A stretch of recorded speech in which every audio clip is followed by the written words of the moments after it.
Hi folks, today I want to talk about reading chord symbols. Now chord symbols, as opposed to reading traditionally notated music lying on staff systems, chord symbols are found predominantly in popular music genres such as jazz, rock, and pop.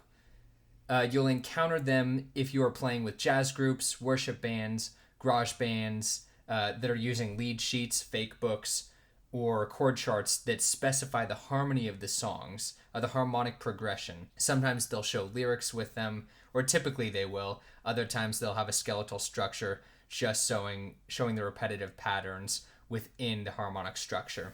Now, a chord symbol is typically composed of one or more of the following parts. A root note, so our root note may be C, our root note may be G, or A, or B flat. That's the first thing. The second thing is the chord quality. This conveys to the musician whether the chord is major, minor, augmented, or diminished. The third thing is a chord symbol might have the number of an interval. Now generally this might be a 7. The altered fifth is the fourth thing that might be included. Now this fifth can either be raised or lowered. So here's our C major. If we had a raised fifth,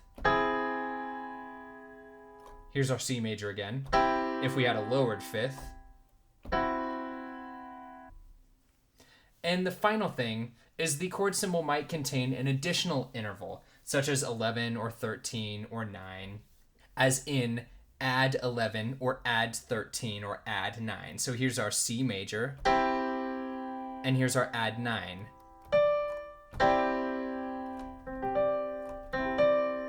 Now let's get into a crash course in constructing triads. Triads are composed of a root, a third, and a fifth. Now depending on the number of half steps between the root and third, and the third and fifth, we can encounter different chord qualities. So for a major chord, there are 4 half steps between the root and the third. You can count them 1, 2, 3, 4. And then there are 3 half steps between the third and the fifth.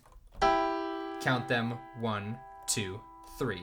So we have 4 between these two and 3 between these two, which makes a major triad or a major chord. Now for minor, it's a reverse numeric proportion. So for minor, it is 3 half steps between the root and third, 1, 2, 3, and then 4 half steps between the third and fifth, 1, 2, 3, 4. That gives us a minor triad. Now some people characterize major as a happier sounding chord. La la la, everything's happy. And with minor, many people say it has a more sad or down feel. It's kind of a more depressing sound. You might want to hold on to these when you're learning chords to try and differentiate between those two.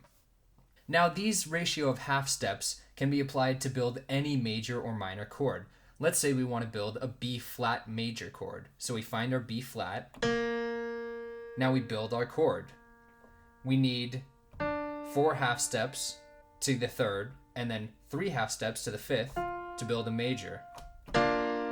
Now 4 half steps equals a major third, and 3 half steps equals a minor third. So every major chord is not only built up of 4 half steps and 3 half steps, but those can also be conveyed as a major third plus a minor third. Gives us a major chord. So for B flat minor, we do the reverse. We need a minor third and then a major third. So let's do F sharp major. Here's our F sharp. We need a major third and then a minor third. To get F sharp minor, again, we just simply have to lower our third. So now we have a minor third and a major third, so on and so forth. Now let's talk really quickly about the notation or the way you will see major and minor delineated in chord symbols. So for major, you can see it in a few different ways. Let's say we're in G. It might just show the letter G, and you will assume that it's major.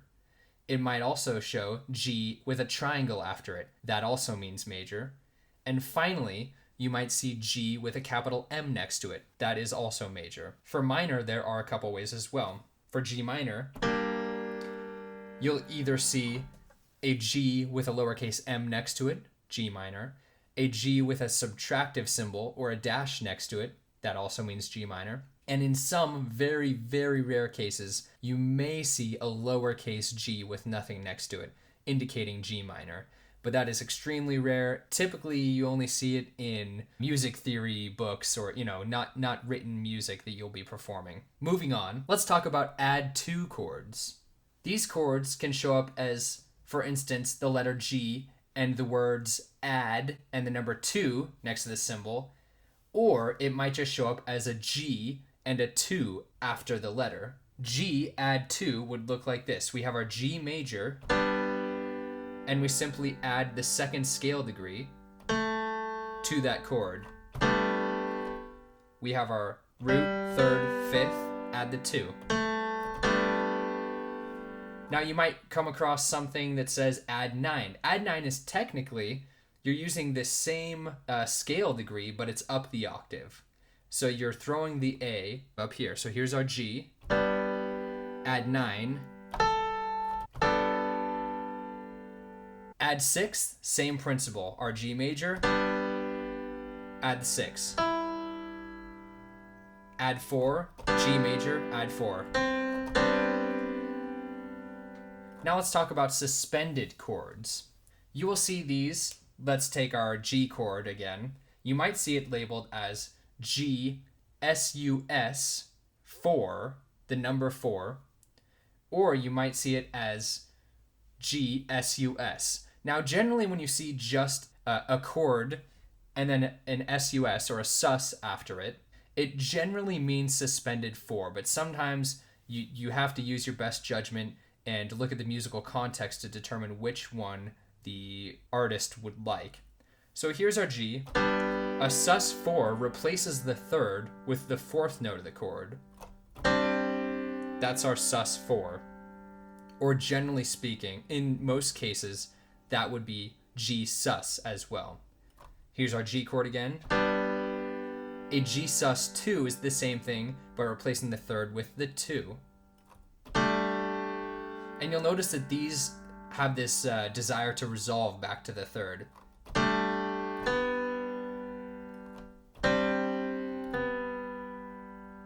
That's a suspended chord, and this can be applied to any chord anywhere. So let's say we want to make a D suspended 4. Here's our D. Here's our 4. That's our D suspended 4. Here's our D again. Let's make a suspended 2. Now let's talk a little bit about inversions. You'll see these show up on lead sheets or worship charts as a letter / another letter. So let's say you have a G / D. You pronounce it as G over D, and this essentially means that you're playing a chord in inversion. And that sounds fancy, but it's really not. So we have our G, that's our chord, and the /D simply means that in our left hand, we play a D below that G chord to technically make it a G second inversion. So here's G, here's first inversion, and here's our second inversion, which leaves us with a G over D. Same principle, let's say F sharp over C sharp. Here's our F sharp chord, and we play our C sharp in our left hand. Or let's say if it was F sharp over A sharp, we play the A sharp in our left hand. Again, you can apply this to any chord anywhere. Now let's talk about augmented chords. Augmented chords, we start with the chord itself, so let's say C augmented. Here's our C major. To augment the chord, we simply raise the fifth a half a scale degree. You'll notice it has a very unnerving sound to it. Now, you will see this notated in music as C plus, as in the plus sign, or you will see it as C with the letters A-U-G after it, both meaning augmented, raising the fifth a half a step. Diminished chords, moving on, are in a way sort of the opposite direction of the augmented chords. Now, diminished chords you will see either as, let's say the chord is G diminished, you'll either see it as G, D-I-M after the chord, or G with a little circle degree symbol next to that G. That means diminished as well. So here's our G. In order to make it diminished, we not only have to make the chord minor, so lower the third, then we lower the fifth by a half step. That's our G diminished. So again, here's the difference between augmented and diminished. Augmented, we start with a major and raise the fifth a half step. Diminished, we start with the minor and lower the fifth by a half step. Now let's talk about sevenths. In music such as worship charts, you're probably not going to see this a lot, but you'll see it a ton in jazz and maybe sometimes in pop rock, that sort of music. There are three types of sevenths that you're going to see most often. The first type of seventh is the major seventh. Now, to build a major seventh, we start with our triad. So let's say we have a C triad. To make it a C major 7, we simply add the seventh to the top. In this case, our major seventh is the B. Listen to that quality and get it in your head to be able to make those differentiations later on when you're playing music. C major 7. Now, the next seventh that you'll encounter often is called the C dominant 7th, or you might see it notated as just simply C7, or you might see it as C major minor 7. For that one, we simply lower the seventh a half a step, so it's a minor 7th. Major triad, minor 7th. This is a C dominant 7, same thing as a C7, same thing as a C major minor 7. The final type of seventh that you will see is called a C minor 7. To get to the minor 7th, we go from our dominant 7th, which is the major triad and the minor 7th, and we lower the third scale degree. Now it's a minor triad and a minor 7th. So again, we have our major 7th, our dominant 7th, our minor 7th. Now let's talk about 5 chords.